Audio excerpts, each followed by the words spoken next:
জনগণের কাঁধে চাপিয়ে দেওয়া ভাড়া, এটা চাঁদাবাজি এবং অন্যান্য খাতে আসলে অপ্রাসঙ্গিক খাতে খরচ হচ্ছে। কমলে লাভবান মালিক হয়, কিন্তু বাড়লে কেন ক্ষতিগ্রস্ত যাত্রীরা হবে। এই যে 14 টাকা থেকে 114 টাকা থেকে কমে 100 টাকা হলো, 3 দফা ভাড়া কমিয়ে ভাড়া চার্ট পরিবর্তন করা হয়েছে, কিন্তু রাস্তায় যারা ভাড়া আদায় করে তাদের হাতে তো এই তালিকা নাই, তারা তো ওই তালিকা ধরে ভাড়া আদায় করে না, তারা তো মালিকদের শিখিয়ে দেওয়া ভাড়া আদায় করে, মালিকদের বানিয়ে দেওয়া ভাড়া আদায় করে। ফলে আমরা যেটা দেখেছি, কমলে লাভবান মালিক হয়, কিন্তু বাড়লে কেন ক্ষতিগ্রস্ত যাত্রীরা হবে। এই প্রশ্ন আপনাদের মাধ্যমে সরকারের কাছে তুলে ধরতে চাই।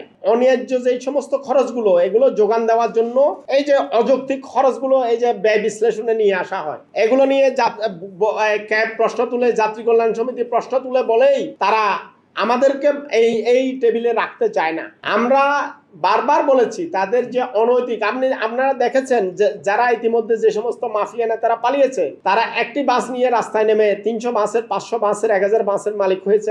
আপনারা জানেন অনেকের বাস ইতিমধ্যে জব্দ হয়েছে অনিয়মের কারণে, দুর্নীতির কারণে। কিন্তু তারা, আমরা দেখেছি আসলে এই টাকা রাতারাতি কোথায় পেয়েছে। এগুলো আসলে এই যে অন্যায্য নিয়ম বহির্ভূত চাঁদাবাজির অর্থ, এখান থেকে তাদের সম্পদ ফুলে পেঁপে উঠেছে। তার মধ্য দিয়ে আসলে এখানে জনগণের কাঁধে চাপিয়ে দেওয়া ভাড়া, এটা চাঁদাবাজি এবং অন্যান্য খাতে আসলে অপ্রাসঙ্গিক খাতে খরচ হচ্ছে। এই খরচের যোগান দেওয়ার জন্য তারা কিন্তু অনৈতিক পন্থায় ভাড়া বাড়ায়।